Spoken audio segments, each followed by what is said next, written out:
네, 예비역 육군 준장입니다. 한국전략문제연구소 문성묵 박사 초대했습니다. 어서 오십시오. 네. 자, 우선 조금 전 이인경 앵커가 세 가지 의문점을 제기했는데요. 이것이 우리 시청자 여러분들께서 보편적으로 느끼는 의문이기 때문에 이걸 하나씩 먼저 좀 간략하게 좀 짚어보도록 하겠습니다. 자, 먼저 왜 초기에 제압을 하지 못했을까? 동료 병사들이 다 똑같이 무장을 하고 있었는데 어떤 상황이라고 보셨습니까? 예, 저도 이제 그 부분이 궁금한 부분이거든요. 네. 수적으로 우세고 또 대등한 무장이라면 얼마든지 대응할 수 있었을 텐데 예. 왜 그걸 못했을까? 네. 이제 추정해 볼 수 있는 것은 이 교대 과정에서 예. 이제 수류탄과 실탄을 반납하기 위해서 이동하는 과정에서 아마도 임병장의 위치가 어디였느냐 하는 겁니다. 예. 그 나머지 병사들과 정면으로 마주보고 있었는지 아니면 뒤쪽에서 기습적으로 공격을 했는지 예. 거기에 따라서 아마 대응 여부가 달라질 것 같고요. 만약에 뒤쪽에서 수류탄을 먼저 던져서 터뜨렸다면은 앞에 갔던 병력들이 수류탄에 대한 그 대피 또는 거기에 대한 공격 때문에 예. 미처 대응하기 어려운 그런 상황이 될 수도 있는데 혹시 그랬기 때문에 대응을 못했는지 예. 그리고 이제 일부 보도에 의하면은 도망가는 그 동료 병사에 대해서도 조준 사격을 했다라고 하는 얘기가 있어요. 네, 네. 그래서 밖에서 3명 또 30m 떨어진 소초 안에 생활관에 들어가서 예. 또 거기에 있는 인원 2명을 사살했는데 그 사망한 그 인원들이 이 임병장과 뭔가 개인적인 어떤 관계가 있는 것인지 다시 말하면 감정적인 관계가 있는 것인지 여부는 아마 좀 또 앞으로 조사를 해봐야 나올 것 같고요. 네. 그래서 아마도 초동에 그렇게 대응하지 못하는 것은 미처 대응할 수 없도록 한 어떤 임병장의 예. 그런 병장이고 전역을 얼마 앞두지 않은 그런 상황이고 이것을 상당히 그 계획을 했다면 그런 상대방이 반격할 수 없는 그런 환경 속에서 하지 않았나 하는 추론을 해봅니다. 예. 저는 이런 생각도 해봤는데요. 저도 군대 생활하고 사격도 많이 훈련도 하고 그랬지만 총이라는 것이 쏜다는 게 훈련 때나 쏘는 것이지 그것을 사람한테 쏜다는 것은 참 상상하기가 참 어려운 일이지 않습니까? 실제로 행동하기가. 더더군다나 전우고 같이 생활했던 전우고. 그래서 임병장은 아주 마음 먹고 그런 비정상적인 상태에서 그것을 사격을 한 것이지만 동료 전우들이 설령 사격을 할 수 있는 그 여유가 있었다고 하더라도 그것을 실행하기가 쉽지 않지 않았을까 그런 생각도 들더라고요. 그럴 가능성도 있습니다. 예. 제가 말씀드린 건 어디까지나 그 위치를 놓고 본 그런 추론이고 예. 앵커께서 말씀하신 대로 저도 사격을 많이 해봤습니다만 예. 실제 사람을 향해서 사격할 기회는 전시가 아니면 전쟁 때 하려고 하는 거니까. 말이죠. 네. 그렇기 때문에 설령 자기가 공격을 받았더라도 바로 대구 이 대응 사격하기가 네. 현실적으로 어려웠을 것이다. 네. 혹시 북한군이 했다면 그건 바로 그렇죠. 했겠지만 네. 동료를 향해서 사격하기에는 어려웠을 가능성도 있다. 예. 예. 자, 연결된 질문이기 때문에 아까 세 번째 제기했었던 의문 같이 여쭤보겠습니다. 조준 사격한 것이 아니냐, 임병장이. 그랬다면 대체 왜 그랬느냐? 참 납득을 해야 될 문제도 아니지만 뭔가 좀 이해를 해 보려고 해도 잘 상식적으로 이해가 되지 않은 상황이거든요. 그렇죠. 그것은 결코 일어나서는 안 되는 사건이 일어난 것이고 네. 더군다나 전역을 얼마 앞두지 않은 그런 고참 병장이 이런 일을 벌일이라고는 아마 아무도 생각을 못했을 거예요. 그렇기 때문에 또 이런 사건이 벌어진 것이고 네. 특히 그렇다면 그 실탄을 난사했다고 보도가 됐습니다만 실제 사용된 실탄의 그 양은 난사의 수준이 아니란 말이죠.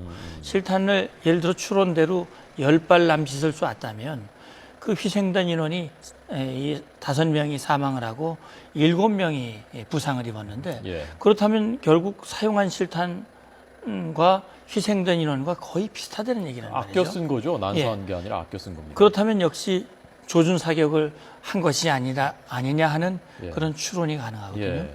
그렇다면 말씀드렸듯이 뭔가 이 지휘관이나 상급자가 판단하기 어려운 뭔가 내적인 예. 그런 어떤 문제를 이 임병장이 가지고 그것을 표출했을 가능성 그런 것을 이제 상상해 볼 수 있지요. 그러니까 저는 지금까지 이런 그 총기 난사했었던 부대 안에서 사고들이 그동안에 몇 차례 선례가 있었습니다만은 이번은 좀 궤를 좀 달리하는 것이 아닌가 여러 가지 그 정황들을 봤을 때 그리고 그 이후에 도주에서도 또 총격전을 벌이고 추적조하고 그런 상황이 뭔가 좀 다르게 이걸 대처해야 되는 게 아닌가 싶은 그런 생각도 들더라고요. 그렇죠. 지금 봤을 때는 고참병장이라고 하는 것, 또 시점을 택한 것이 주말 토요일 밤을 택했다든지, 또 조준 사격을 했다든지, 또 실탄과 총기를 가지고 탈영을 했는데 상당한 거리를 그 추격을 피해서 상당한 거리를 이동했다는 점이라든지, 예. 그리고 이미 벌써 40여 시간이 지나고 서로 총격전도 있었고 또 아버지가 어제부터 지속적으로 하루가 넘게 계속 투항을 권유하는데도 불구하고 아직 예. 물론 일부 심경의 변화는 있어 보여요. 네. 어제에 비해서는 오늘 아침에 이 전화기를 달라 아버지와 통화하겠다. 또 눈물 흘리면서 통화를 했다. 이런 것들은 어쨌든 일단의 심경 변화를 이제 볼 수 있는 거거든요. 예. 또 우리 군에서도 일단 관련된 조치들을 추가 피해를 막고 동시에 이 임병장의 심경 변화를 유도하기 위한 그런 통화 조치라든지 또 예. 먹을 걸 주는 조치라든지 그런 것들에 대해서 최대한 회유를 하고 마음의 변화를 유도하는 그런 조치가 지금까지 진행되어 온 것으로 생각이 됩니다. 예, 아까 국방부 취재기자의 전언으로는 지금도 계속해서 육성으로 설득을 하고 있다, 아버지가. 라고 합니다. 그렇다면 지금 벌써 한 6시간 가까이 오늘만 해도요, 통화한 이후에 설득 계속하고 있는 거지 않습니까? 그렇죠. 어떻습니까? 저게 어떤 식으로 전개될 것 같습니까? 잘 설득이 될까 싶기도 하고요. 예. 일단 어제보다는 오늘이 좀 호전됐다고 봤을 때, 네. 일단 제일 바람직한 것은 임병장이 스스로가 손을 들고 무기를 버리고 손을 들고 투항하는 것이 제일 좋은 시나리오고, 예. 만약에 본인이 어떤 심리적 압박감을 못 이겨서 스스로 어떤 목숨을 끊는 그런 상황이 발생할 가능성 또는 뭐 매우 가능성이 적은 겁니다만 이 포위망을 뚫고 뭔가 이 교전이 다시 발생을 하고 그 과정에서 사살되는 예. 이런 어떤 극단적인 상황 뭐 이런 것들을 상정해 볼 수 있겠는데요. 지금으로서는 첫 번째 시나리오가 가장 바람직하고 또 그럴 가능성이 저는 가장 높지 않겠나 예. 기대 섞인 그런 예. 전망을 해봅니다. 예. 그러니까 최대한 어쨌건 피해가는 인명피해가 없도록 하기 위해서 군은 거기에 지금 제일 방점을 두고서 작전을 하고 있는 것이지 않습니까? 이제 피해를 줄이는 것도 중요하지만 네. 동시에 이번 사건은 이것으로 끝나는 것이 아니라 이번 사건에 여러 가지 미스테리, 지금 여러 가지 궁금한 부분들이 드러나고 있지 않습니까? 예. 이런 것들을 정확히 파악을 해서 앞으로 다시는 우리 군에 우리 소중한 우리 국민 또 국민의 이 자제들이 와서 이런 희생을 당하는 일이 다시는 없도록 하는 예. 근본적인 대책을 마련하는 계기가 돼야만 또 억울하게 숨진 그런 병사들의 희생도 헛되지 않을 것이고 또 군으로서도 앞으로 이런 것들이 반복되지 않는 그런 계기가 돼야 되기 때문에 그런 차원에서 군으로서는 시간이 좀 걸리더라도 이 임병장의 어떤 피해가 없이 최대한 신병을 확보하기 위한 그런 노력을 최우선의 방책으로 지금 시행하는 것으로 이해하고 그러니까 있습니다. 조사하기 위해서라도 생포해야 된다는 말씀이신 거죠? 그렇죠. 예. 전투 식량 빵하고 물 제공한 거 이것은 잘 한 겁니까 어떻습니까? 어차피 뭐 범인도 인권을 가지고 있다고 하는 것이 저는 법 정신으로 알고 있고 예. 그런 차원에서 임병장이 토요일 저녁에 탈영을 해서 벌써 이제 거의 이틀이 다 돼가는데요. 먹지도 못했고 또 심신이 굉장히 피곤하고 어려운 상황에 있기 때문에 우리의 목표가 임병장의 마음을 돌리는 데 목표가 있다면 역시 그 마음에 완전 안정감을 주는 그런 조치의 일환으로서 아마 핸드폰도 전해주고 네. 또 먹을 것도 주고 그렇게 하지 않았겠나 생각합니다. 예. 아까 오전에 잠시 사실이 아닌 것으로 나중에 확인됐습니다만은 현장에서 폭음이 들렸고 그래서 최루탄이나 연막탄을 써서 검거 작전을 하는 것이 아니냐라는 관측이 나왔었거든요. 실제로 계속해서 이 상황이 장기화된다면 최루탄 또는 연막탄 같은 것을 동원을 해서 그 작전을 하게 된다면은 그 성공 가능성이나 그 효용에 대해서는 어떻게 생각하십니까? 예, 제가 뭐 그런 작전을 직접 해보질 않아서 그 여부를 제가 예단하기는 어렵겠습니다만 제일 좋은 방법은 스스로 마음을 돌려서 투항하도록 하는 것이 제일 좋겠지만 네. 그렇지 않다면 살아있는 상태에서 생포를 하기 위한 그런 조치로서 일단 최루탄이라든지 여타 수단에 의해서 본인이 스스로 자해를 하거나 공격을 할 수 없는 그런 상황을 만들어 놓고 그 상황에서 이제 체포를 하는 예. 그런 이제 방법이 또 하나의 방법이 되겠는데요. 네. 그것은 아마 군으로서도 1방안, 2방안 또 여타 방안들을 놓고 그런 방안들을 지금 고심하고 있으리라고 생각을 합니다. 예. 아까 그 이인경 앵커가 제기했던 세 가지 의문 가운데 두 번째가 2시간 이후에 진돗개가 발령된 것은 진돗개 하나. 이것이 북한군이 국지적으로 침입할 때를 대비한 것이지 않습니까? 진돗개라는 것이 군경 같이 투입되는 것인데요. 너무 늦은 것이 아니냐, 골든타임 놓친 것이 아니냐. 그것은 일선 지휘관도 해보신 입장에서 어떻게 판단하셨습니까? 네, 지금 이제 진돗개 발령이라고 하는 것은 국지 도발 대비 태세거든요. 네. 그러니까 북한의 무장 공비가 침투를 했다든지 북한의 도발에 대비해서 평시에는 진돗개 셋이었다가 네. 그런 징후가 가시적으로 나타날 때는 둘로 격상을 시키고 그 다음에 이제 실제 상황이 됐을 때는 셋으로 가장 높은 단계로 올리게 되는데 이번 같은 경우는 뭐 둘을 거치지 않고 바로 그냥 하나로 이 진돗개 하나를 이제 발령을 한 것으로 제가 알고 있는데 예. 그러면 시점이 왜 2시간이라고 하는 시간을 지체하고 했느냐 즉각적으로 진돗개를 발령하지 않았느냐라고 예. 하는 것은 물론 부대 사정을 아마 나중에 들어봐야 될 것 같은데요. 지금 제가 인지하고 있는 바로는 이 임병장 사건이 발생한 직후에 조치한 것은 철책선의 전원 투입 그다음에 예상 도주로를 차단하는 그런 조치를 한 것으로 알고 있습니다. 예. 그리고 실제 고 소초라든지 상급 부대인 중대라든지 중대 대대급 정도에서는 아마 이 상황을 정확하게 이 상급 부대에 보고하는 그런 조치들을 아마 하고 예. 실제 부상당한 인원이 추가 사망되지 않도록 긴급 조치하는 아마 그런 조치를 하다 보니까 아마도 그 진돗개 발령 시간이 좀 늦어졌을 가능성 네.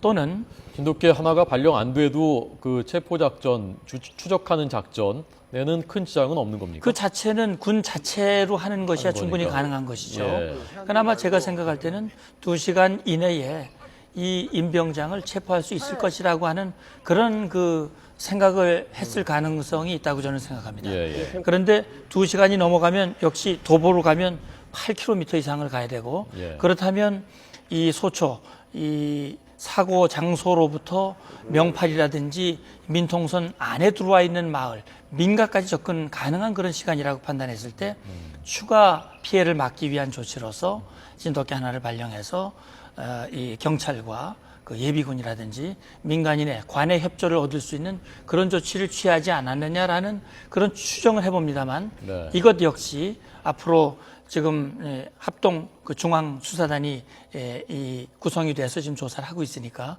이 과정에 대해서도 아주 투명하게 예. 밝혀져야 되리라고 생각합니다. 네. 어제 10km 이동했었다고 했거든요. 충격전 벌인 데가. 그런데 지금 오늘 아침에 오늘 오전에 국방부 브리핑으로는 7km 떨어진 곳이라고 하니까 3km가 아마 또 이동이 있었던 것입니까? 예, 그것도 지금은 좀 봐야 될 것 같은데요. 네. 어제 처음 교전했던 장소로부터 또 임병장이 조금 이동을 하면서 도주를 하면서 그 지금 우리가 이 대치 상태에 있다고 하는 그 명파리 뒤쪽에 있는 그 야산 그쪽으로 옮겨진 것인지 그건 제가 확인을 하지는 못했습니다. 예. 그러나 최초의 10km로부터 7km로 그 이 거리가 바뀌었다고 하는 것은 뭔가 예. 중간에 이동이 있지 않았겠나 이렇게 생각합니다. 예. 자, 이 임 병장의 지금 심리 상태, 심경을 정확히 어떻게 알겠습니까, 저희가? 그러나 그렇죠. 이 상황들로 봤을 때, 추론을 해봤을 때, 추정을 해봤을 때, 지금 벌써 몇 시간이 오늘만 해도 지났기 때문에 부모님하고 통화를 하고 한지도, 자, 이게 쉽게 투항을 할까? 순순히 이렇게 이러다 나올까? 그리고 또 밥도 먹었고, 그런 부분이 좀 걱정이 되거든요. 그렇죠. 지금으로서는 어떻게 해야 됩니까? 임병장이 계속 그냥 이렇게 계속 시간이 지나도록 해야 되는 게 제일 좋은 방법인가요? 일단 임병장의 심경 변화 과정을 좀 지켜보면서 예. 아마 아버지 부모님이 이제 가까이에서 계속 설득을 하고 있다고 하니까 네. 설득 과정에서 무언가의 긍정적인 변화의 조짐이 보인다면 조금 시간이 걸리더라도 예. 최대한 그렇게 하는 것이 좋겠습니다만 누가 전문가도 투입이 됩니까? 저럴 때 심리. 아마도 그렇게 하지 않았을까 싶은데요. 예. 정확하게 제가 현장을 확인하지 않아서 모르겠습니다만 부모님과 함께 뭔가 심경 변화를 위한 최대한 가능한 모든 수단을 지금 아마 군에서 강구하리라고 보고 있고요. 네. 그런 차원에서 심경 변화를 보면서 최대한 노력을 하지만 예. 이것이 뭐 계속 시간이 하루 이틀 계속 간다면은 이것은 거기 전 병력이 투입이 돼가지고 지금 작전을 취하고 있는데 한 4, 5천 명 군의 투입되는 거죠. 군의 피로감뿐만 아니라 대북 경계태세도 문제가 있고 특히 지금 불편을 겪고 있는 주민들의 피로감, 예. 국민들의 피로감이 있기 때문에 아마 최선의 방안이 안 된다면 차선의 방안을 취하는 그런 아마 선택을 할 수도 있지 않겠나 보는데 예. 일단 좀 더 추이를 좀 봐야 될 것 같습니다. 네. 자, 현역 시절에 22사단 근무는 안 해보셨죠? 근데 22사 근무는 해보지 않았고, 예, 어떤 곳입니까? 그래도 들으셨을 거 아닙니까? 예, 저는 이제 22사 근무를 해보진 않았습니다만 네.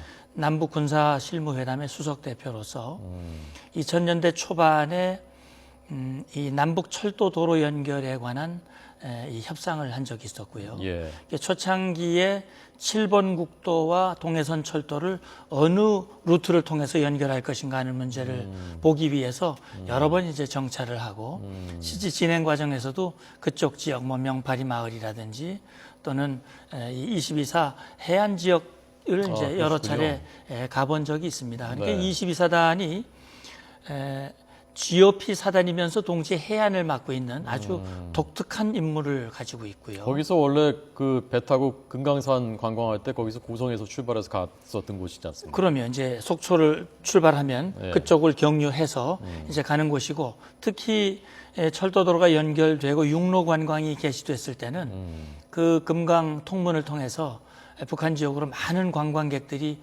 오르내렸고 뭐 지금 관광이 중단된 지 벌써 뭐 6년째가 됩니다만은 이 통일전망대라든지 이곳에 많은 우리 국내 관광객들이 지금도 예. 오가고 있는 곳이기 때문에 네. 사실 첨예한 대치 상태가 있으면서도 동시에 또 많은 관광객들이 오가는 남북 간의 접촉이 이루어지는 그런 아주 특이한 그런 이 지역이고 지리적으로도 보면 아주 험준한 태백산맥 그 줄기로부터 시작해서 네. 아주 평평한 그 백사장이 있는 데까지 이 전체 지역을 담당을 하고 있기 때문에 예. 이 경계의 피로도라든지 또는 여러 가지 그런 특성들 그런 것이 있기 때문에 우리가 다른 부대와 같은 잣대를 놓고 22사단이 뭐 근본적으로 문제가 있다라고 네. 이렇게 재단하는 데는 우리가 좀 신중해야 될 것 같습니다. 알겠습니다. 여기까지 듣겠습니다. 문성묵 예비역 준장이었습니다. 고맙습니다. 감사합니다.